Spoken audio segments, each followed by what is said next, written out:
Hi hello ನಮಸ್ತೆ welcome back to SK cooking channel. ಯಾರಾದರೂ first time ನಮ್ಮ channel ನೋಡ್ತಾ ಇದ್ದರೆ ಪ್ಲೀಸ್ ಸಬ್ಸ್ಕ್ರೈಬ್ ಮಾಡಿಕೊಡಿ. ನಾನಿವತ್ತು ಮಾಡ್ತಾಯಿದ್ದಂಥ ರೆಸಿಪಿ ಗೋಧಿ ಹಿಟ್ಟಿನಿಂದ ಮಾಡ್ತಾಯಿದ್ದೀನಿ. ಇದನ್ನು ಗೋಧಿ ಹಿಟ್ಟಿನ ಸುತ್ತಿನ ಹೋಳಿಗೆ ಅಂತಾರೆ. ಇದು ನಮ್ಮ ಅಜ್ಜಿ ರೆಸಿಪಿ. ಇದಕ್ಕೆ ಬೇಕಾದಂಥ ಇಂಗ್ರೀಡಿಯೆಂಟ್ಸ್: ಒಂದು ಬೌಲಷ್ಟು ಗೋಧಿ ಹಿಟ್ಟು ತೊಗೊಂಡಿದ್ದೀನಿ. ಇದಕ್ಕೆ ಹುರುಗಡ್ಲೆ ಬೇಕು, ಇದನ್ನು ಪೌಡ್ರ್ ಮಾಡಿ ಇಟ್ಕೋಬೇಕು. ಹಾಗೆ ಒಂದು ಬಟ್ಲಷ್ಟು ಕೊಬ್ಬರಿನ ತುರಿದು ಇಟ್ಕೊಂಡಿದ್ದೀನಿ. ಇಲ್ಲಿ ಬೆಲ್ಲದ ಪಾಕ ಮಾಡಿ ಇಟ್ಕೊಂಡಿದ್ದೀನಿ. ಈ ಬೆಲ್ಲದ ಪಾಕಕ್ಕೆ ಈ ಬಟ್ಲಷ್ಟು ಬೆಲ್ಲ ತೊಗೊಂಡಿದ್ದೀನಿ. ಮತ್ತು ಈ ತುಂಬ ಗ್ಲಾಸಷ್ಟು ನೀರು ಹಾಕ್ಕೊಂಡಿದ್ದೀನಿ. ಇದನ್ನು ಜಾಸ್ತಿ ಪಾಕ ಮಾಡ್ಕೊಂಡಿಲ್ಲ. ಈ ಪಾಕ ಒಂದೆರಡು ಕುದಿ ಬರೋವಷ್ಟು ಕುದಿಸ್ಕೊಂಡ್ಬಿಟ್ಟು ಆಮೇಲೆ ಸೋಸ್ಕೊಂಡಿದ್ದೀನಿ. ಇದಕ್ಕಂದರೆ ಇದು ಚಿಕ್ಕ ಚಿಕ್ಕದ ಹಳ್ಳಿರುತ್ತಲ್ಲ, ಅದಕ್ಕೆ ಪಾಕ ಸೋಸ್ಕೋಬೇಕು. ಆಮೇಲೆ ಇಲ್ಲಿ ಹಿಟ್ಟು ನೆನಿಟ್ಟಿದ್ದೀನಿ. ಈ ಹಿಟ್ಟಕ್ಕೆ ನಾನು ಸ್ವಲ್ಪ ಉಪ್ಪು ಮತ್ತು ಎಣ್ಣೆ ಹಾಕ್ಬಿಟ್ಟು ನೆನಿಟ್ಕೊಂಡಿದ್ದೀನಿ. ಇದನ್ನು ಒಂದು 5 ನಿಮಿಷ ಹಾಗೆ ನೆನಿಡಬೇಕು.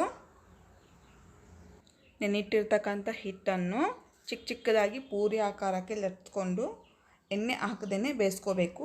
ಎಣ್ಣೆ ಹಾಕಬಾರ್ದು, ಇದನ್ನು ನೀಟಾಗಿ ಚೆನ್ನಾಗಿ ಬೇಯಿಸ್ಕೋಬೇಕು. ಏಕೆಂದರೆ ಇದು ಗೋಧಿ ಹಿಟ್ಟಲ್ವಾ, ಹಸಿ ಬಿಸಿಯಾಗಿ ಬೇಯಿಸಬಾರ್ದು, ಚೆನ್ನಾಗಿ ಬೇಯಿಸ್ಕೋಬೇಕು.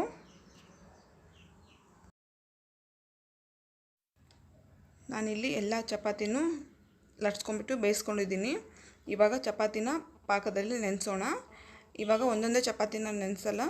ಇವಾಗ ಫಸ್ಟಿಗೆ ಒಂದು 5 ಚಪಾತಿ ತೊಗೊಂಡ್ಬಿಟ್ಟು ಪಾಕದಲ್ಲಿ ನೆನೆಸ್ಕೊತೀನಿ. ಇಲ್ಲಿ ನಮ್ಮ ತಾಯಿ ನನಗೆ ಹೆಲ್ಪ್ ಮಾಡ್ತಾಯಿದ್ದಾರೆ ನೋಡಿ. ಪಾಕದಲ್ಲಿ ಎಲ್ಲನೂ ಫುಲ್ ಮುಣಗಿಸ್ಬಿಟ್ಟು 2 ಕಡೆನೂ ನೋಡಿ, ಈಗ ಮುಣಿಸಿದ್ದೇವಲ್ವ, ಇದನ್ನು ಮತ್ತೆ ನೆಕ್ಸ್ಟನ್ನು ಟರ್ನ್ ಮಾಡಿಬಿಟ್ಟು ಬೇರೆ ಪ್ಲೇಟ್ಗಲ್ಲಿ ಹಾಕ್ಕೋಬೇಕು. ಆಮೇಲೆ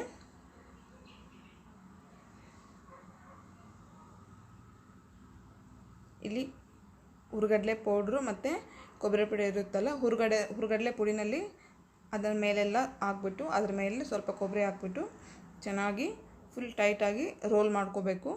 ಚೆನ್ನಾಗಿರುತ್ತೆ ಇದು. ಮಕ್ಕಳಿಗೆ ಸ್ನ್ಯಾಕ್ಸ್ ಮನೇಲಿ ಮಾಡಿಟ್ಟಾಗ ಸಂಜೆ ಬಂದ ತಕ್ಷಣ ಕೊಡೋದಕ್ಕೆ ಚೆನ್ನಾಗಿರುತ್ತೆ.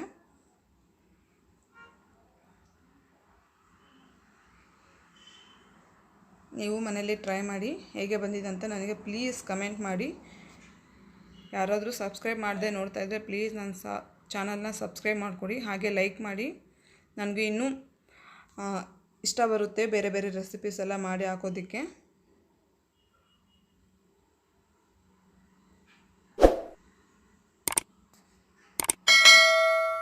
ಪ್ಲೀಸ್ ಸಬ್ಸ್ಕ್ರೈಬ್ ಮಾಡ್ಕೊಳ್ಳಿ ನನ್ನ ಚಾನಲ್ನ.